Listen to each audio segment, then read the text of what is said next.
ഈ വരാൻ പോകുന്ന നിയമസഭാ തിരഞ്ഞെടുപ്പിൽ ബി.ജെ.പി. കേരളത്തിൽ എന്ത് നേടും? വളരെ പ്രധാനപ്പെട്ട ഒരു ചോദ്യമാണ് പലരും ഉന്നയിക്കുന്നത്. ബി.ജെ.പി. ഏറെ പ്രതീക്ഷയിലാണ്, പക്ഷെ നിരാശയുമുണ്ട്. എന്തെങ്കിലും നേടാൻ കഴിയുമെങ്കിൽ ഈ തെരഞ്ഞെടുപ്പിലായിരിക്കും. കാരണം അതിനുള്ള സാഹചര്യങ്ങൾ ഇവിടെ ഒത്തിണങ്ങിയിട്ടുണ്ട്. ഒന്ന്, ഭരണവിരുദ്ധ വികാരം അതിശക്തമായിട്ട് നിൽക്കുന്നു. രണ്ട്, പ്രതിപക്ഷം വേണ്ടത്ര ശക്തരല്ല എന്നുള്ളതാണ്. പ്രത്യേകിച്ച് കോൺഗ്രസിൻ്റെ മുസ്ലിം പ്രീണനം തന്നെ വലിയ അമർഷവും പ്രതിഷേധത്തിനും വകവയ്ക്കുകയും ചെയ്യുന്നുണ്ട്. ഈ സാഹചര്യമൊക്കെ ബി.ജെ.പിക്ക് അനുകൂലമാക്കാവുന്നതല്ലേ? അല്ല. ഈ മാറി മാറി വരുന്ന UDF ഗവൺമെൻറ്റുകൾ ഇലക്ഷന് ജയിക്കാൻ വേണ്ടി ഉപയോഗിക്കുന്ന ഒരു കാർഡാണ് മുസ്ലിം കാർഡ്. കഴിഞ്ഞ 2 ഇലക്ഷനുകളിൽ പിണറായി മുസ്ലിം കാർഡ് ഉപയോഗിച്ചു, ജയിച്ചു. ഇത്തവണ ഒരു ടേൺ അവർ CPM കോൺഗ്രസിന് കൊടുക്കാൻ തീരുമാനിക്കുന്നു. അവർ ഇത്തവണ മുസ്ലിം കാർഡ് കൊടുക്കുന്നത് UDFനാണ്. അപ്പോൾ ഈ 2 മുന്നണികളും ചേർന്നുള്ള കേരളത്തിൽ ഒരു അഡ്ജസ്റ്റ്മെൻ്റാണ് നമ്മളെപ്പോഴും കാണുന്നത്. അത് തന്നെ ഏറ്റവും നല്ല, അത് ഏറ്റവും പൊളിച്ച് നമുക്ക് കാണാൻ പറ്റുന്നത് തിരുവനന്തപുരത്ത് നിയമമണ്ഡലത്തിലാണ്.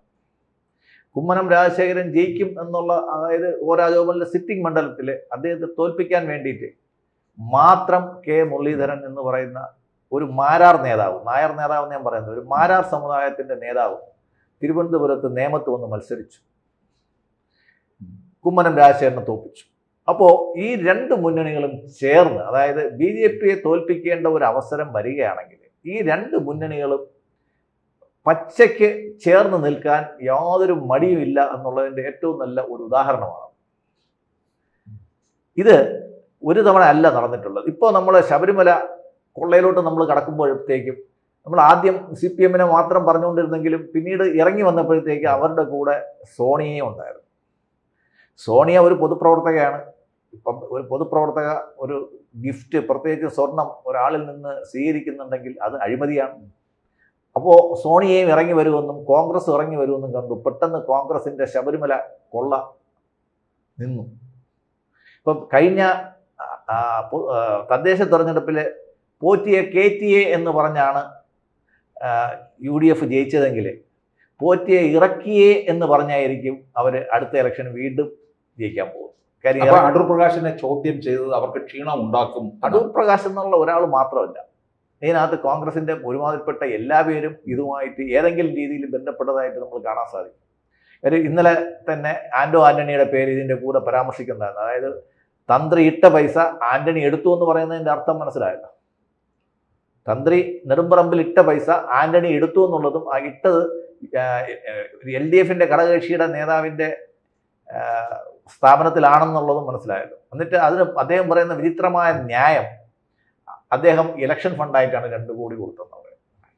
അപ്പോൾ ഇവർ തമ്മിലുള്ള കൊടുക്കൽ വാങ്ങലുകൾ കൊണ്ട് കേരളം മടുത്തിരിക്കുക.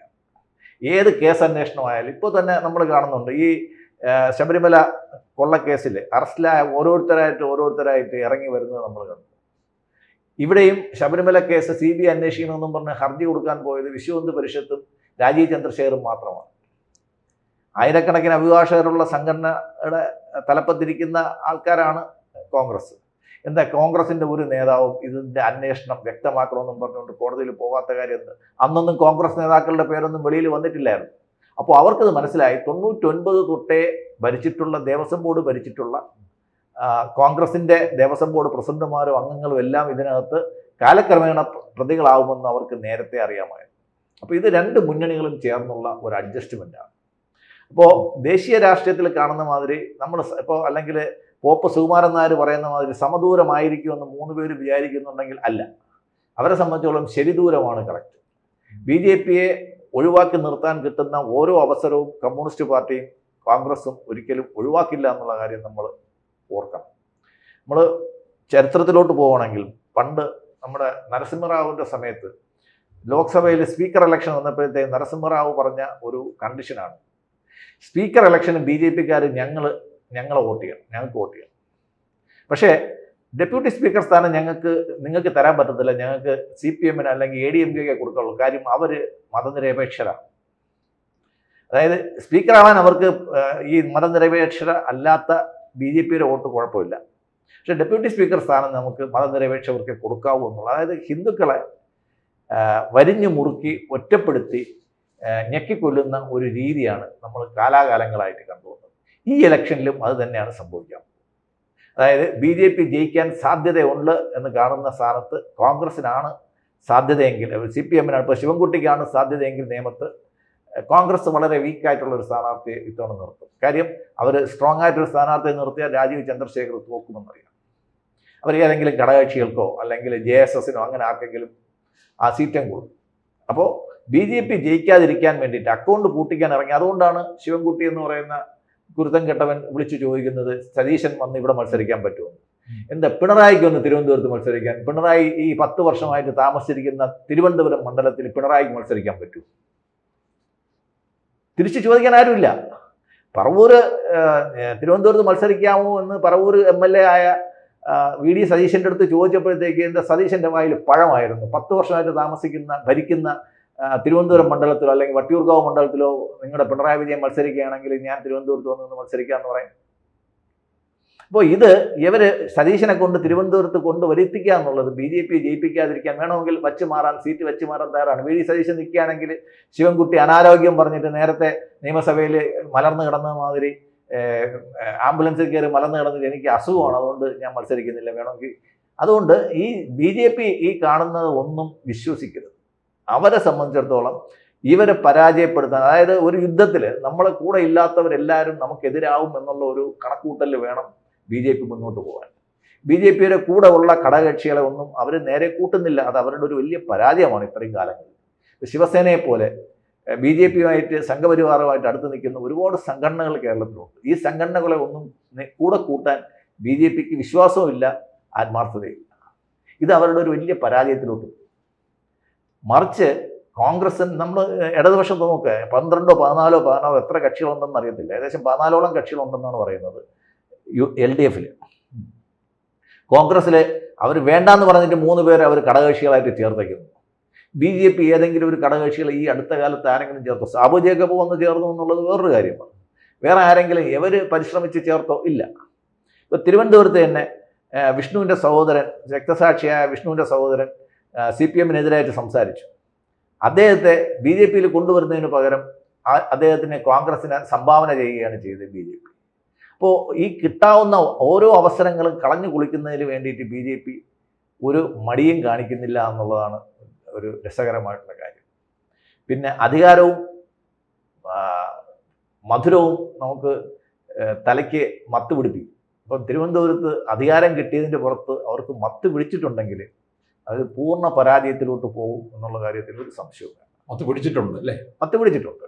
അതുകൊണ്ടാണ് ഈ പല കാര്യങ്ങളും വരുമ്പോഴത്തേക്ക് അവർക്കൊരു ഒരു ഒരു മുൻകൈ നേടാൻ വേണ്ടിയിട്ടുള്ള ശ്രമങ്ങൾ BJPയുടെ ഭാഗത്തുനിന്ന് ഉണ്ടാവുന്നില്ല. ഇത് വിമർശിച്ച് പറയുന്നതിൻ്റെ കാര്യം അവർ നന്നാവണം എന്നുള്ള ഉദ്ദേശത്തോട് തന്നെയാണ് പറയുന്നത്. ഈ 140 മണ്ഡലങ്ങളിൽ ഒരു മണ്ഡലത്തിൽ മാത്രമേ ഇതുവരെ സ്ഥാനാർത്ഥി വന്നിട്ടുള്ളൂ. ബാക്കി മണ്ഡലങ്ങളിലൊന്നും സ്ഥാനാർത്ഥി വന്നിട്ടില്ല. ഇപ്പോഴും അവർ പറയുന്നു മിഷൻ 30 എന്ന് പറയുന്നു. മിഷൻ 30 എന്ന് പറയുമ്പോൾ എനിക്ക് അവർ ഉദ്ദേശിക്കുന്നത് കഴിഞ്ഞ ലോക്സഭ ഇലക്ഷൻ, ഇപ്പം അദ്ദേഹം പറഞ്ഞ മാതിരി കഴിഞ്ഞ ഈ ഇലക്ഷൻ, ഈ ശബരിമലയ്ക്ക് അനുകൂലമായിട്ട് വന്ന 2 ലോക്സഭാ തെരഞ്ഞെടുപ്പിൻ്റെയും വിജയം കോൺഗ്രസിൻ്റെ കൂടെ ആയിരുന്നു. എന്നാൽ കോൺഗ്രസിന് വേണ്ടിയിട്ട് എന്തെങ്കിലും ചെയ്തോ? ഒന്നും ചെയ്തിട്ടില്ല. അപ്പം കമ്മ്യൂണിസ്റ്റിനെതിരായിട്ട് ഒരു വികാരം വരികയാണെങ്കിൽ ആ വോട്ടുകൾ കോൺഗ്രസ് പെട്ടിയിലേക്ക് ഇടുക എന്നുള്ളതാണ് കമ്മ്യൂണിസ്റ്റുകാരുടെ രീതിശാസ്ത്രം.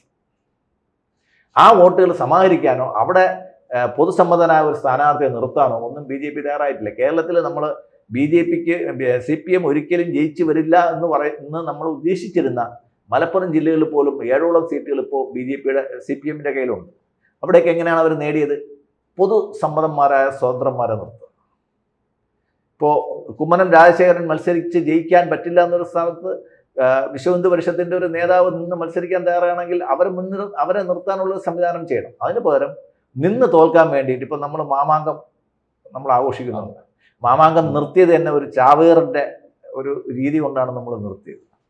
അപ്പോൾ ഈ ചാവേറുകളായിട്ട് 140 ചാവേറുകൾ സൃഷ്ടിക്കാനാണ് കേരളത്തിൽ BJP ശ്രമിക്കുന്നത്. അതായത് ഞങ്ങൾ ചാകാൻ തയ്യാറാണ്, തോൽക്കാൻ തയ്യാറായിട്ടുള്ള 140 സ്ഥാനാർത്ഥികളെ BJPക്കുണ്ട്. എന്നാൽ ജയിക്കണം എന്നുള്ള താല്പര്യത്തിലുള്ള സ്ഥാനാർത്ഥികൾ BJPയിൽ ഇനിയും വരുന്നില്ല, അടുത്ത നിയമസഭയിലും ചിലപ്പോൾ BJP 0-ലിരുന്ന് കഴിഞ്ഞാൽ നമ്മളാരും അതിശയിക്കേണ്ട കാര്യമില്ല. കാര്യം ജയം എന്നുള്ളത് ജയം മാത്രം എന്നുള്ളത് ഇപ്പം സുരേഷ് ഗോപിയെ പോലുള്ള ചില ആൾക്കാരുണ്ട്. അവർ ജയം മാത്രം എന്ന് വിചാരിച്ചു പോകുന്ന ആൾക്കാരാണ്. അതുകൊണ്ടാണ് അദ്ദേഹം ജയത്തിൽ ഒത്തെത്തിയത്. അതേസമയം ഈ ഒരേ സമയത്ത് മഞ്ചേശ്വരത്തും കോന്നിയിലും മത്സരിച്ചിട്ട് തോക്കാൻ വിധിക്കപ്പെട്ട ചിലരുണ്ട്. അവരെന്തിനു വേണ്ടി രണ്ടിടത്ത് മത്സരിച്ചു എന്ന് ചോദിച്ചു കഴിഞ്ഞാൽ ഉത്തരവില്ല. അപ്പോൾ ഇതൊക്കെ എന്നിട്ട് അവിടെ തോറ്റത് വെറും 89 വോട്ടിനാണ്. ആ തോറ്റത് തന്നെ കള്ളവോട്ട് കൊണ്ടാണ് തോറ്റെന്ന് പറഞ്ഞു. അതായത് ആ മണ്ഡലത്തിൽ ശ്രദ്ധിക്കാനോ പ്രവർത്തിക്കാനോ പ്രവർത്തനം ഏകോപിപ്പിക്കാനോ അവരുടെ റിസോഴ്സസുകൾ ഒരേ സ്ഥലത്ത് കോൺസെൻട്രേറ്റ് ചെയ്യാനോ ഉള്ള ഒരു സംവിധാനം BJPക്ക് ഇപ്പോഴും വന്നിട്ടില്ല. മാത്രമല്ല ഈ കേരളത്തിലെ കേന്ദ്ര സർക്കാർ കൊടുക്കുന്ന പല പദ്ധതികളുടെയും വിഹിതങ്ങൾ കൈപ്പറ്റുന്നവർ ആരൊക്കെയാണെന്ന് കണ്ടുപിടിക്കാനും അവരടുത്ത് ചെന്ന് ഇതിനെപ്പറ്റിയിട്ട് ചോദിക്കാനോ സംസാരിക്കാനോ ഒന്നും കേരളത്തിലെ BJPക്കാരുടെ നമുക്ക് സമയമില്ല. ഇങ്ങനെ കയ്യിൽ ഒരു ചരടും കെട്ടി ഇതിങ്ങനെ പൊക്കിക്കൊണ്ട് കാണിച്ചുകൊണ്ട് നടക്കുക എന്നുള്ളത് മാത്രമേ അവരുടെ ഒരു അജണ്ട ആയിട്ടുള്ളൂ. ഈ ചരട് കണ്ടിട്ടൊന്നും അവർക്ക് വോട്ട് കിട്ടില്ല. ഈ ചരട് വോട്ടാവില്ല എന്ന് മാത്രമല്ല, കിട്ടാനുള്ള വോട്ട് ഇല്ലാതാവുകയും കൂടെ ചെയ്യും എന്നുള്ളതാണ് ഇതിൻ്റെ വളരെ വിഷമകരമായിട്ടുള്ള ഒരു അവസ്ഥ. കൂടുതൽ വാർത്തകളും വിശേഷങ്ങളും നിങ്ങളിലേക്ക് എത്താൻ ABC മലയാളം സബ്സ്ക്രൈബ് ചെയ്യുക, ബെൽ ബട്ടണും അമർത്തുക.